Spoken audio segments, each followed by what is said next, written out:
Татарстан Республикасы һәм татарлар турында тулы мәгълүмат.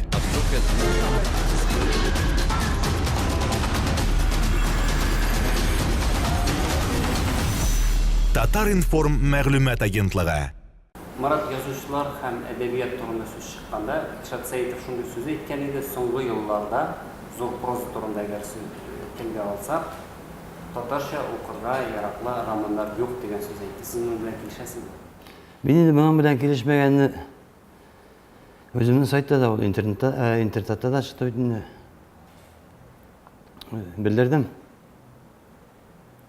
Яңадан сорап торырга, яңадан сөйләргә кирәк микән? Мисаллар белән китерергә кирәк иде безгә. Менә әгәр дә сүз юк дип әйтәсез икән, нәрсә бар? Укырлык. 20 елда иҗат ителгән роман. Соңгы. Укырлык әсәрләр укыган кешегә күп. Аннан соң менә монда инде ниндидер тәкъдим итү, киңәш итү бүтән кешегә дә уртак киңәш була алмый, шулай бит? Менә мин сезгә тәкъдим итәм, мин сезнең кем икәнлегегезне белеп тәкъдим итәм. Мин кемгәдер тәкъдим итәм, кем икәнен белеп тәкъдим итәм. Аңа яраган әйбер сезгә ярамаска мөмкин. Һәм киресенчә. Шуңа күрә монда тәкъдим итү турында сүз ниндидер ул бик аңлаешлы бирде ул. Менә татар галименә нәрсә тәкъдим итәлегез? Татар галименә бер нәрсә тәкъдим итмәсен. Татар галиме үзе белергә тиеш. Ул үзе тәкъдим итәргә тиеш. Менә мин галим икәнмен, шулай бит? Татар галим икәнмен. Мин ни өчен кемнәрдәндер нинди китап укырга, нинди тәкъдим итәсез дип сорап торырга тиеш. Мин бит галим. Мин үзем тәкъдим итәм. Шулай да менә сез үзегезнең интервьюларыгызда кайбер әсәрләргә ниндидер анализ ясаган идегез. Мәсәлән, Кәй Зәйдуллага, Нәдирә Гыйлмановага, Галимҗан Гыйлмановка һәм башкаларга менә шуларны сез хәзер шулай ук тәкъдим буларак кабатлый алмассыз икән. Менә тәкъдим буларак кабатлый алмыйм. Тәкъдим түгел рәвешендә кабатлый. Үзегезнең фикерләү буларак. Менә бу соңгы елларда иҗат ителгән әсәрләрдән дип чынлап та менә миңа инде мин 20 елга керәм икән, кермим икән төгәл әйтә алмыйм. Ләкин Филүс Латифиның хыянаты бик ошый. Менә монда бик ул беренче карашка бик нигенә гади генә әйбер кебек тоелса да, монда инде Казанны алу вакытында татар белән урыс үзара мәхәббәт. Менә кешеләр үзара дус та, тату да булып яшәйләр. Мәхәббәт бер-берсен яратып та, бер-берсе өчен үләргә дә мөмкин. Шулай бит. Менә син урыс ди, мин татар ди, яки мин урыс ди, син татар ди, икәү барып бер-беребезне үлемнән саклап алып калырга мөмкин без. Яки анда син башка милләт кешесе ди. Шулай бит. Ике милләт кешесе бер-берсе өчен җанын биргән мөмкин. Ләкин дәүләтләр алай түгел.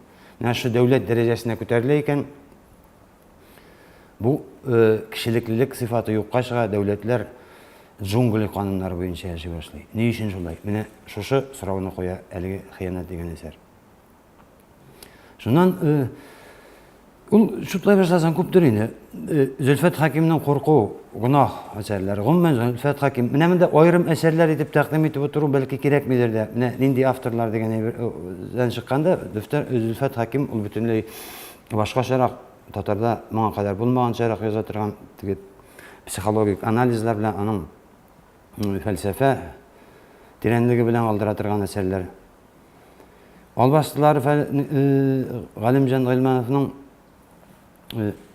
тоже бу инде мифологиягә нигезләнгән бер катламлы гына әсәр түгел, мифологиягә нигезләнгән аның бер катламы теге хоррор әсәре күп, ниндидер мистик нәрсә дип әйтәләр, фэнтези рәвешендә бара. Икенче катламда мифологик геройлар менә аларны белгәч, уже ниндидер бүтәнләй икенче тирәнлеккә төшерә торган әсәр. Башкалар да бар. Фәүзия Бәйрәмова романнары, менә Айдар Хәлим романнары. Менә бу ике шәхес, кызыклы шәхес, алар үзләренең фикерләре белән, публицистик әсәрләр белән ниндидер шау-шу тудырдылар һәм аларга карата карашта власть әһелләре ягыннан да, кайбер укучылар ягыннан да ниндидер именно менә шу публицистикасына булган караш аша кабул итәләр. Ләкин алай түгел, менә булар бик зур язучылар. Кайсы романнары күз алдына куясыз? Мин 40 сар, кайсы роман? Кырык сыртта Айдар Халимнен шул Хомвейбини да менә булар Айдар инде ул Айдар абый бик теге авыр укыла ул. Менә монда ул телнең бөтен мине замедленный съемка дип әйтәләр, шул рәвешләргә күз алдына китерәм. Бу инде татар теленең бөтен матурлыгын, бөтен байлыгын барлап чыгып язылган әйбер. Теге темпы шуңа әкренрәк, ләкин бик әйбәт әсәр. Һәм инде менә санап барсына санап чыгу мөмкин түгелдер. Әгәр кемдер онтылып кала, ул ачылып йөргән мөмкин. Шулай бит. Менә әле үземне дә оныттым. Шуңа күрә менә монда йомгак ясаганда булай була. Укырлык әсәрләр күп. Бар, Аллага шөкер. Аннан соң инде менә Илшат мәсьәләсендә булгач, иң менә Илшат ул фикерле кеше, акыллы кеше, шулай бит. Менә аның ниндидер bütün хәзер инде кем иремми шул татар әдәбиятында укырлык әсәр юк дип әйтәдер. Шуларга ияреп утыру миңа ошамады. Әгәр дә менә татар әдәбиятында укырлык әсәр бар икән, нишләп бар кешеләр алайса менә һаман да элекке кешеләрне атыйсың? Хәмәт Мәхдиев атыйлар, Әмирхан. Хәзерге әсәрләрдән менә Зифа Кадырова гына дип әйтелгәндәй кешеләрнең телендә. Ну, Зифа Кадырова җитмәгән менә инде. Бер роман булгач җиткән. Бер роман. Ну, роман дигән сүз булганда Зифаның романнары юк. Повестьлар.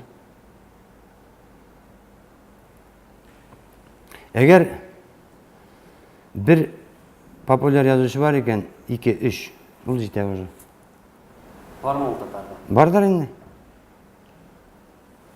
Әгәр бар икән, нигә менә алайса без күрмибез шундый? Менә монысы аерым проблема. Халыкның укуын һәм ниндидер роман чыкты, ул татар дөньясында ниндидер вакыйгага әйләнүен, аны мәсәлән шул ук социаль челтәрләрдә аның турында фикер алышу вакыты килү, мәсәлән шул ук Зөләйха открывает глаза, фикер алышулар китереп чыгарды. Город Брежнев фикер алышулар китереп чыгарды. Татарда ниндидер романнар ул басылып чыга да, җәмәгатьчелек аны күрмиләр кебек. Менә мин аңладым моны. Менә монда бер проблема. Әйбәт әсәр булу бер әйбер. Шулай бит. Аны халыкка җиткерү юллары булу икенче әйбер. Менә бездә әйбәт әсәр бар, әйбәт укучы бар. Укучы әсәрен таба алмый, әсәр укучыны таба алмый. Нигә алай? Үзара бәйләнеш юкка чыккан, югалган. Менә руслар нинди нәшриятта чыкты? Яхина. Нәшриятлар бөтенләй бик күп, рус китаплары чыга. Менә татарский узарлар, нәрсә, город Брежневлар, алар кайда чыкты? Нәшриятны атыйлар. Бөтен нәшриятлар. Менә монысы инде нәшрият эшчәнлегенә кала торган әйбердер бәлки. Һәм чит илләрдә, урыста да шулай бит. Әгәр китабы чыга икән кешенең, ул ниндидер очрашулар үткәрә, моны бөтен яклап тәкъдим итү механизмы уйланылган. Ә бездә ул юк бит. Бөтен кибетләргә тарала. Бу китап бөтен ул икмәк түгел. Менә икмәк не дә мин әгәр өйдә юк икән, бик арып кайтканда эзләп аларга иренәм. Шулай бит. Эзләп йөрмәйм. Юк икән, яра юк дисендә ятып йоклайсың. Ә китап икмәк түгел. Аны bütün kişi de izlep yürümüyor. Neye okura gireyken, ben karayım da yok iken yok. İnansız diye şeydim. Şuna göre kitap takdim ettiği usulü kamilleştirmeye gerekli mi bizde? Çünkü her adımda bulur diyor. Her adımda özün bildirip sizdirip durur diyor. Şolay olsa yığılıp başlayacaklar mı siz otanın kitaplar? Nu okurga tilegen kişi hiç yoğu burulup gitmeyecek. Onday kişiler var mı? Vardır indi. Менә мәрхүм İlfaq Şıxapov әйтәйе, хәзерге язучылар мәңгелек әсәр язалар. Шуңа күрә аларны хәзерге укучы укымый, мәңгелек җиткәч укый башлаячаклар диде. Сез килешәсезме моның белән? Ул әйтә иде менә, бүгенге укучыга яраклы язучы бер, бүгенге укучыга яраклы китап кирәк. Андай бер дә бар. Менә шу тагын бер проблема бездә, менә урыста бар жанровая литература дигән. Детектив, фантастика, фэнтези, хоррор, триллер һәм башкалар менә тизеп китсәң, нинди жанрлар. Любой теләсә инде электрон китап кибетем анда китапхананы ачып карасаң, анда жанрлар алардан шулай бит. Ә бездә алай бүлгәләрлек әсәрләр юк. Неге юқсың? Жазушылар аз. Менә монда инде нәрсәне ул беренчедән бездә андый әйбер кабул ителмәгән, бездә 3 төрле, 4 төрле жанр: проза, драматургия, шигырь. Шулай бит. Һәм менә ул тагын бер әйберсе бар. Русларда эшләй, әйтик, шәхси нәшриятлар, алар акча алуга, акча табыш китерүгә эшлиләр. Бездә алай түгел. Bizdə ziyan күрүгә эшләйбез. Аннан соң зыян күрүгә генә дә түгелдер инде бәлки. Безнең икенче менталитет, икенче әдәбият, икенче әйбер. Шуңа күрә монда теге хәтта бәлки урыс белән кем беләндер чагыштырып утырырга кирәкмидер. Менә бу әпет шул ук политикага, сәясәткә һәм дәүләтчелеккә килеп кайтыла, килеп бәрелә торган әйбер.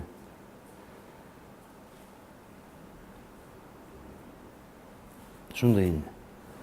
Менә сез әйттегез бит, укырга яраклы бер бар дидегез. Менә без һаман да барып, теге яктан да, бу яктан да килеп җитәбез. Укырга яраклы әйберләр күп түгел кебек килеп чыга. Менә жанрлар сайлауга сай булуга ачыкланды. Юк, жанрлар бар, проблемалар әдәбиятның. Темалар сайлауга. Темалар түгел, жанрлар ягыннан да, темалар ягыннан да бар сайлык әдәбиятның. Ләкин бу укырлык әйбер юк дигәнне аңлатмый, әдәбият начар хәлдә дип әйтергә дә мөмкинлек бирми. Әдәбият бүген кулыннан килгәнчә эшли. Менә татарда бер әдәбият калды, сәнгать калды. Бүтән әйберсе юк бит татарныкы диярлек. Ничек эстрада бар? Эстрада шул сәнгать тирәсенә керә торган әйбер бит инде. Шулар калды. Менә татарның математикасы юк, мәсәлән. Физикасы юк, географиясы юк. Әдәбият бар. Бүтәннәр үлеп беткән чагында бер әдәбият кенә яхшы хәлдә була аламы? Менә монда инде әдәбият проблемалар турында гына түгел, бүтән проблемалар турында уйларга мөмкинлек бар. Нигә шулай? Нигә шулай микән? Менә мин аңламадым сорауны. Нигә әдәбият кенә нигә һаман калганмы? Яки нигә бүтәннәр үлеп беткән? Нигә шулай? Нигә бүтәннәр үлеп беткән? Бүтәннәр бит инде ул безнең татар язмышы белән бәйле әйберләр инде. Дәүләте булса булыр иде, фәне дә, башкасы да. Татар нигә таркатылган дигәндә инде. Монсын теге җавабы билгеле, һәркемгә дә билгеледер инде. Менә без әйтәбез, Иван Грозный килеп кыйраткан, тараткан безнең дошманыбыз күп. Бер карасаң, икенче карасаң, ул шул заманда татар ханнарының халыктан аерылуының нәтиҗәсе бит инде. Заманында теге халык эндәшкәнен, хакимият ишетмәгән, аннан хакимияткә авырылгач, ул халыкка эндәшкән, аны халык ишетмәгән. Шундыйрак әйбер килеп чыккан. Менә теге ханнар һәр вакыт үзара тарткалашып ятканнар, власть өчен, байлык өчен, аларга байлык җитмәгән. Хакимият җитмәгән, дан җитмәгән. Байлыкларын оныкларына да калдырырга теләгәннәр. Нәтиҗәдә байлыклары да калмаган, оныклары да калмаган. Әгәр инде Иван Грозный булмаса, тагын берничә елдан соң бүтән князь килеп тараткан булыр иде. Һәм шул чордан алып кыйратылган халыкның бүген нәрсәләрдер исән калган икән. Менә монда инде нигә шулай дигән сорауны, нигә әдәбият исән калган дип бирергә кирәк, нигә тегеләр үлеп беткән дип түгел. Нигә әдәбият исән калган? Менә шул язучыларның теге үҗәтлеге белән дип әйтим инде. Шул ук журналистларның үҗәтлеге белән, сәнгать әһелләренең. Алайса без дип әйтим инде, менә мәсәлән, шул ук Илшат Сәетов жәлләп укырга тиешме? Ай, булар тырышалар бит әле дип укыйм әле. Менә укырга тиеш дигәннән мин аңламыйм. Ни өчен кеше укырга тиеш? Укырга тиеш түгел икән, нәрсәгә язалар? Юк, кеше укырга тиеш түгел, ни обязан? Менә мин телевизор карамыйм, мин аны карарга тиеш түгел, мин аны яшермим дә. Шулай бит? Кеше китап, мин телевизор карамыйм икән, ни кеше китап укырга тиеш? Мин карамасам, бездә укырлык программа юк, бездә нәрсә дип әйтеп юк. андай. Алай әдебиеті дұрыс түгел. Дөрес түгел. Менә сез үзегез халыкка әдәбиятында альтернатив уку алымнарын тәкъдим иткән кеше. Шулай бит интернет сайт аркылы. Бу юнәлеш ни өчен менә сез ничек уйлыйсыз? Бүтән язучылар тарафыннан хуплап алынмады. Ни өчен башкалар да шулай эшләмәделәр? Әллә эшлиләрме киресенчә? Мин аны әйтә алмыйм. Аны аларның үзләреннән сорарга кирәк. Сезнең ниндидер фикерләр бардыр? Бар, бу инде берәүләр интернетны белеп бетермәй. Икенчеләр менталитет мәсьәләсе бардыр инде. Менә мин язам, мине укырга тиешләр дигән әйбер дә бар. Теге электән калган әйбер бар. Теге язучының һәрбер сүзе изге, вот аның өчен аның күтәреп кенә йөртергә тиешләр дигән әйбердә. Аннан һәркемнең теге карашы формулаша бит инде. Уже формулашкан карашлы кешеләр, алар үзләрен-үзләре ватып, нәмәндер яңа әйбергә тотыну аларга бик кыендыр, бәлки. Күпмедер яшькә җиткәннән соң кеше, кайбер кешеләрдә яңалык үзләштерү сәләте юкка чыга. Авырлаша. Бәй, теге сыгылмалылык дип әйтәсең инде нәрсәдер. Аларга бәлки кирип китү кыендыр. Мин моңа берничек тә аңладым. Менә яшьләр арасында бармы зур проза иҗат кешеләр? Сез аларны атлый аласызмы? Ну, зур. Атаган кешеләр алар барысы да дип. Зур проза иҗат итү яшьләр эше түгел. Аның өчен тәҗрибә кирәк, иҗат осталыгы кирәк. Ләкин прозага алынган яшьләр бар, шул параллель рәвештә менә Йолдыз Миңнуллина проза белән эшли бит инде. Һәм бик уңышлы эшлиләр. Менә безнең шагыйрьләр шул Йолдыз, Рүзәл Мөхәммәтшин, Луиза, менә булар прозада эшлиләр. Һәм әлегә хикәяләр, бик әйбәт хикәяләр бар. Һәм киләчәктә романнар да, повестьлар да барысы да булыр дип уйлыйм.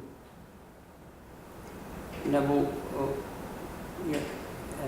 әдипләр, язучылар халыкка якынрак булсын өчен, яшьләр күбрәк иҗат итсен өчен сез белән нинди дә булса әйтә аласызмы?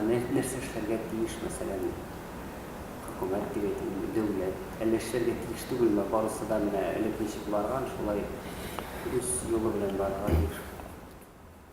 Яшьләр иҗат итсен өчен хөкүмәт эшләргә тиеш. Нинди формада?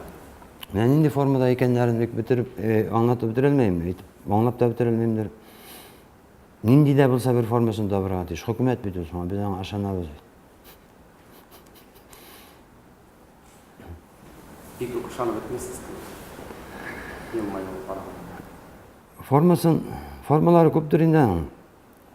Шул ук ниндидер бар бит инде эшләп килә. Премиялар системасы, ниндидер система. Ләкин иң беренче нәшрият әйбәт хәлдә булырга тиеш. Язучы бүген язды икән, ул әйбәт әсәр турында. Бүген язды икән, ул әйберсен иртәгә чыгарлык мөмкинлеге булырга тиеш. Хәзер кайчан чыгаралар? Һәм ул чыккан әйбер халыкка таралып җитәргә тиеш вакытында.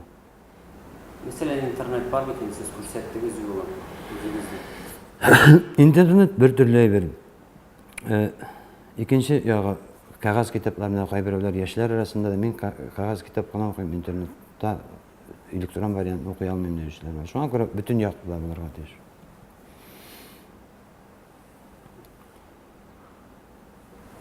Шулай тагын менә һаман шул сүзне әйтәләр, бүген язучылар арасында башлыча хатын-кызлар менә яшь булган күзалларда. Моның сәбәбе нәрсәдә күрәсез? Белмим. Менә ул бездә генә түгел, урыста да, бүтән инглиздә дә, бүтәндә дә шулар. Сәбәбен менә сәбәбе булайдыр аның, бәлки. Ирләр хәзер бик китап укып бармый бит. Менә һәр хәлдә китап укучылар арасында ир-атларга караганда хатын-кызлар күбрәк. Кеше хатын-кыз өчен язамы? Язала инде ул. Ләкин хатын-кыз өчен, хатын-кыз турында әйбәтрәк яза бит. Старак яза. Популярлык бәлки шуннандыр да. Аларның. Sizning aytgan so'zingiz bor edi, elektrga vaqtda yozuvchilar ideologiyaga xizmat etgan. Шулай булгач, мәсәлән, biz яратып укыган Нахиев, Әмирхан Еликиләр, алар да идеология өчен язган булып чыгар. Biz аларның китапларын бу идеологик китаплар дип кабул итәргә тиешме? Юк. Идеология хезмәт итү ул бит инде турыдан-туры да булырга мөмкин, читләтеп тә булырга мөмкин. Теге коммунизм мактап язылган шигырь мәсәлән, ул бик әйбәт бит инде коммунизм өчен вакытта, шулаймы? Бик хөрмәтләнә торган әйбер. Шул ук вакытта анда эшләргә кирәк, хезмәт кирәк, әйбәт булырга кирәк, урлашмаска кирәк дигән әйберләр тә шул ук яктылыкка хезмәт итә торган әйберләр. Алар шушының идеясына барып хезмәт итәләр бит. Менә сез ничек уйлыйсыз, язучы ирекле булырга тиешме? Әллә хәзердә бәлки язучы идеология өчен хезмәт итәргә тиештер? Әллә итәмәй инде алар идеология хезмәт? Менә мин монда берничек тә уйламыйм да, уйлыйсым да килми. Менә бу әйбер бар, иткәне дә бар, итмәгәне дә бар, ләкин аны иттерергә кирәктер. Кирәк? Хезмәт итәргә тиештер. Нинди идеологиягә хезмәт итәргә тиештер? Менә Голливуд фильмнары бар. Алар шул ук Америка язучыларының, бүтән язучыларның әсәрләре буенча төшерелә, шулаймы? Һәм аларның барысы да Америка кешесен данлый, аның идеологиясын, аның анда һәр вакытта да даже менә минем әйткәнем бар, анда ковбойлар турындагы күпме кинолар бар. Аны җыгылып ятып карыйлар, шулай бит. Ну, ковбой кем? Ул бит менә безнең әйткәндә гади бер көтүче. Ул шушы теге тирләп, сасып, битләп беткән көтүчесен ковбой дәрәҗәсендә, герой дәрәҗәсендә тәкъдим итә. Менә бу тоже идеология бит. Һәм менә шул бәләкәй генә егетләр, кызлар инде эшләпәләр киеп, пистолет ташып, ковбой булырга хыялланып йөриләр. Менә бу идеология, шулай ук. Бездә хезмәт кешесен көтүчене мактап яза. Именно алай гына түгел, ләкин без күп әйберләрне татарга хезмәт иттерә алыр идек. Менә тагын шундый фикерегез бар, сезнең без ниндидер читтән килгән идеяне озак вакытлар шуның тирәсендә бәхәсләшеп, бүтән энергиябезне сарыф итәбез дип. Менә мисал китерә аласызмы? Ул әллә дәвам итә. Юк, мисал китерә алмыйм. Мин онытканмын ул әйберне. Читтән кергән идеялар бар. Аның барысында кычкырып әйтергә дә ярамый. Менә тагын бер шундый фикер бездә бу шигърияткә дә кагыла инде. Бездә әйтелә, мәсәлән, хәзерге яшьләр әйтелә инде. Мәсәлән, бездә шәһәр культурасы, шәһәрдәге менә шәһәр татарлары өчен кирәкле сәнгать әсәрләре җитми дип әйтәләр. Менә сез килешәсезме шуның белән? Менә бездә әле дә, мәсәлән, балалар өчен язган шигырьләрдә ниндидер авыллык бар, авыл баласы өчен адресланган бәйгеләр турында. Хәзер татарларның күбесе мәсәлән шәһәрдә күчереп, алар үткәнен күрмәскә дә мөмкин. Безнең шагыйрьләребез һаман да тәкъдим итәләр, авыл баласы итеп күз алла татар укучысы. Сез килешәсезме шуның белән? Килешәм. Ни өчен шулай, ни өчен шәһәр укучысына кирәк әйберләрне язучылар? Беренчедән, шәһәрдә тормышын белгән язучылар сирәк. Күпләр авылдан килә, авылда үскән. Менә соңгы вакытта килә башладылар бит, шәһәр тормышын белгән яшьләребез бар. Алар да инде бөтен өмет. Татарның элек бөтен тормышы диярлек авыл белән бәйле булган. Шуңа күрә күпчелек әсәрләр авыл тормышы турында. Рус телендә язган татар милләтеннән чыккан чыккан язучылар, алар татар язучусуму, орус язучусуму?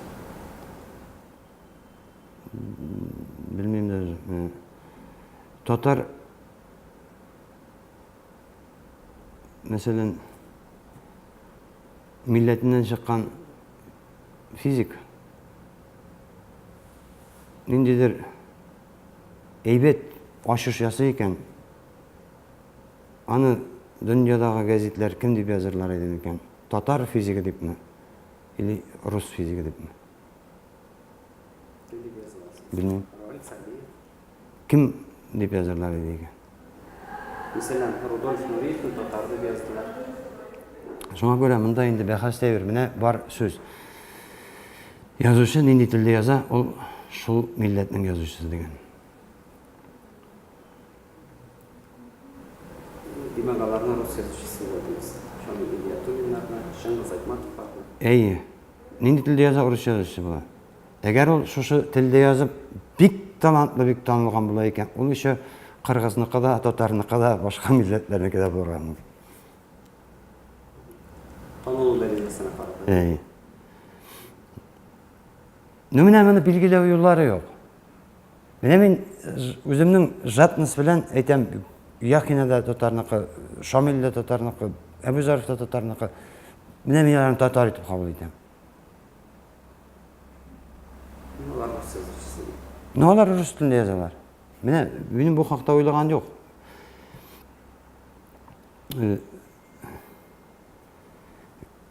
Kemal Nabokov var. Mine ol Rusça icat etken Amerika şıkaş, İngilizce. Ne ol İngilizniki de Rusniki da bulup hesaplanam. Siz hiç görüyorsunuz buna hazır til problemasını biz bağlamamız iken Tatar tili yoğaltması için siz neşerge gerek deb sanıyorsunuz? Var mı? Onu bir mekanizmler tutatımı Ruslaşmasını? Men koşağında bir nersede işlemeske gerek deb oylayım. Mine til kimge gerek o? Til probleması bilen negizde millet probleması bilen negizde şın ko'ngildan burchilishlar da şol haqda söylep kishilarni yo'qotib bitiruvchilar da bular edebiyat kishilari, san'at kishilari, yozuvchilar,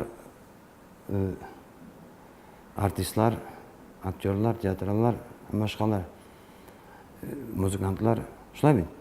Bularning ijodi yozmasi shunlab da bular o'zlarining shug'uli bo'yicha da o'ylarga majburlar, bilirga mecburlar milletinin tarixin bugünküsün tuyurga teyişler, kileceğin şamalarga teyişler, şular. Bu tenlerge kimge gerek millet? Bitsin mi? Yukarıdağlara gerekmiyor. Onlar bileme bilen idare eteler, teritoriya bilen şular bit. Onlar Tataristan teritoriyası bilen, Başkırstan teritoriyası, başka teritoriyalar bilen. Tatar bilen idare etetirgan ülke yok bit. Yetekçilik yok. Nindidir belekegine kantoranın belekegine tegi batinka ışnuru sotatırgan kantora açsan da senin ertegen nechik bulasın, kelechekten nechik bulasın, bugün nechik bulasın, belekegine biznes plan ko'p narsasini tuzaysan. Şuna bizning milletning bir nindi tegi qayda barga teyish, narsa barga teyish degan birisi de yok. Ol özünün bugün qo'ya barasin, ertaga qo'ya barasin chamalamay. Şulay bo'lgach agar o'zining ertaga bugünküsü turunda o'ylamagan, ertagasi turunda direkt ko'zallamagan millet bitindi.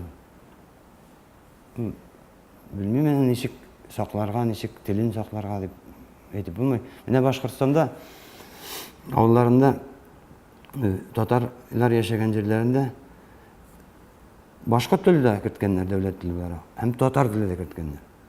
Bular mana o'qirga teyishli. Mana endi Tatar tili kiruv uchun kimlerdir kurashgandir, kimler bilendir dushmanlashib o'tgandir. Bular tirishqanlar bit endi. Ota-onalar endi bunda bu mana nega aning ikkisini qo'ydilarmikan? Birisi balama og'ri bo'lib endi, birsigina bo'lsin, ya boshqacha ya Tatarcha bo'lsin deb qo'ysin deb кайгырып йөриләр. Шулай булгач, ул халык уйламый, гади халык уйламый дигән сүз бит инде. Җитәкчелеккә кирәкми. Менә белмим мин аны ничек сакларга кирәк. Әдәбият тәрбияләргә тиеш түгелме? Әдәбият тәрбияләргә тырышып карый да инде. Менә шул тәрбияләргә тырышкан өчен укымлы әйберләр килеп чыкмый бит инде. Бәлки киресенчә шул китергән кирәктер. Бу укучы укытырган һәм читне сөймичә, оялмыйча башкаларга күрсәтә алырга әйбер кирәктер. Популяр әсәрләр кирәктер. Зинһар Кадыйровның кебек мәңгелек турында язмаска кирәктер дөрестән дә бәлки. Ну, кирәк, барысы да кирәк. Бүгенге турында менә төрле әйберләр кирәк. Ул бәләкәй йортка нәрсә кирәк, олысына да шул кирәк дип әйтәләр бит. Булдырылган нәрсә кирәк, алайса кирәк дигән. Ә менә булдыру өчен татарлар кирәк, талантлы татарлар кирәк. 300 язучы бар дигән. Ну, 300 язучы бар дигән сүз инде ул әйбәт сүз инде кәнәсенә. Алар 1000гә якын былай исәпләсәң.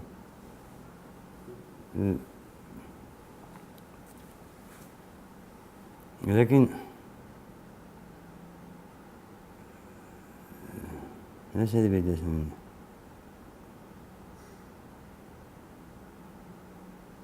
Аның 300-дә әйбәт яза дигән сүз түгел.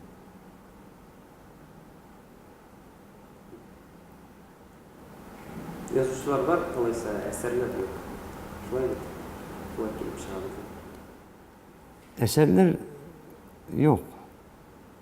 Дип әйтергә мөмкин. Бар дип әйтергә мөмкин.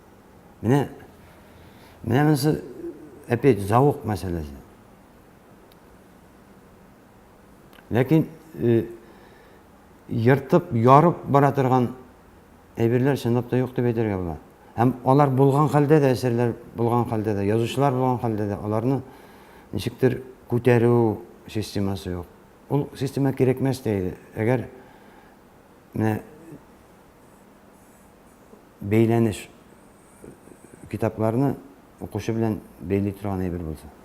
Сез әйтә аласызмы, менә шул язучы бик яхшы укыла торган, актуаль, укучыга кызыклы китап язды, әмма аның китабы еллар буе кулъязмалары тузан киштәдә ята, нәшрият аны бастырмый дип, сез шундый фамилияләрне атай аласызмы? Юк. Димәк, әсәрләр юк булып чыга. Мин атай алмыйм, әсәрләр юк дип әйтмим. Бармы шундый зарланып йөрүче язучылар? Менә ул зарланып йөрүчеләр бар. Ләкин зарланып йөрүчеләрнең күбесен былай нык итеп чыгып карасаң, аларның бер нәрсәсе дә булмый. Шулай бит? Ләкин зарланмый йөрүчеләр бар. Сабыр гына, булыр әле дип әйтеп көтүчеләр. Шуңа күрә аларны атап та булмый. Әгәр мин кемнедер әйтәм икән, ул аны яратмаска мөмкин. Шулай ук менә сіздің бәлки якынрак темада бу эстрада бит инде ничә еллар буена Башкортстаннан ала иҗат җимешен дигән чишмә башын. Бәлки язучыларында безгә Башкортстаннан кайтарырга да бармы да язучылар. Менә мин менә монда әйбер бар. Башкортстанда бик талантлы язучылар бар. Менә безнең Татарстан язучылар союзы дип атала. Анда ниндидер башка өлкәләрдәге язучылар белән кызыксыну, эшләү моңа кадәр җитмәде инде. Шул ук Башкортстанда менә Кәрим Кара бар иде. Ул монда килде, китаплары чыкты. Анда булса бәлки чыкмаган да булыр иде. Дилбәр Булатова бар, бик талантлы хикәяләр, повестьлар яза. Лилия Сәгыйдуллина бар, бик талантлы шагыйрә. Менә саный башласаң күп кенә. Аларны монда Татарстанда белмиләр. Ул Башкортстанда, мин Башкортстанны белгәнгә күрә әйтәм моны. Бүтән өлкәләрдә дә бәлки барлардыр алар. Менә шул барлый торган әйбер юк, механизм.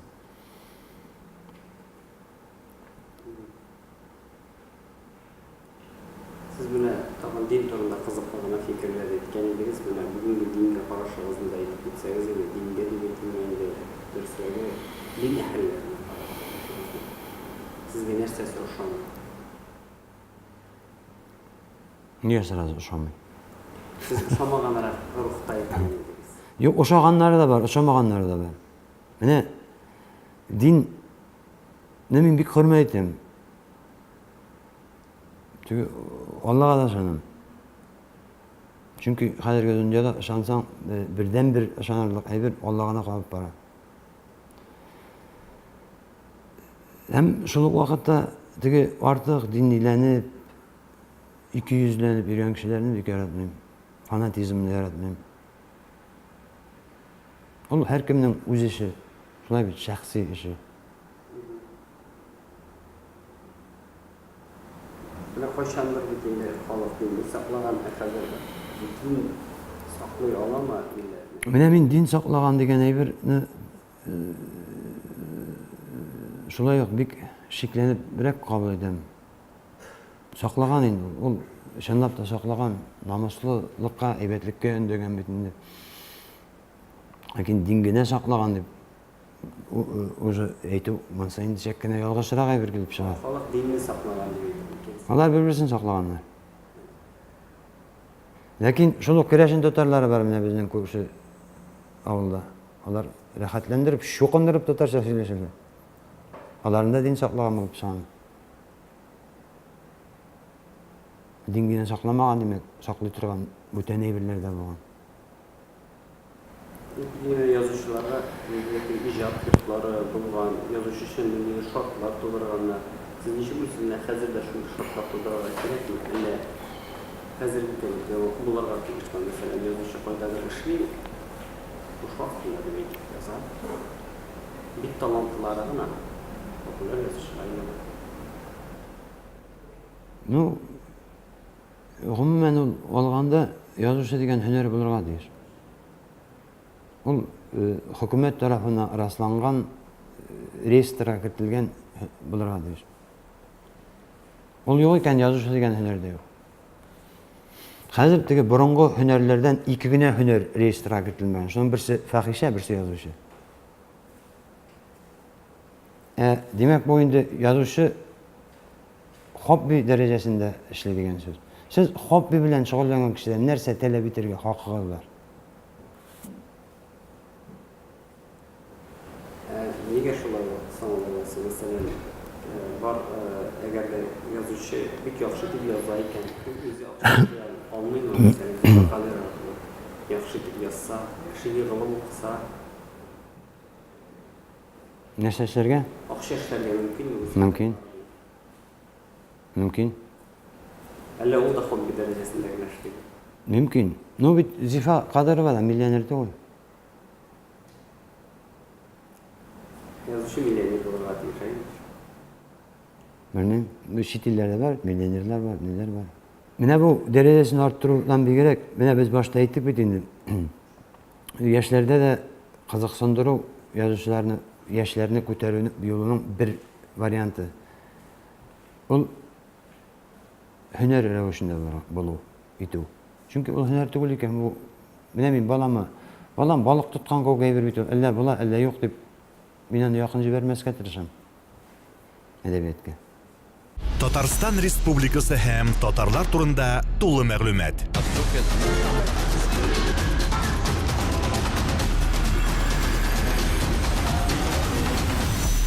Татар информ мәгълүмат агентлыгы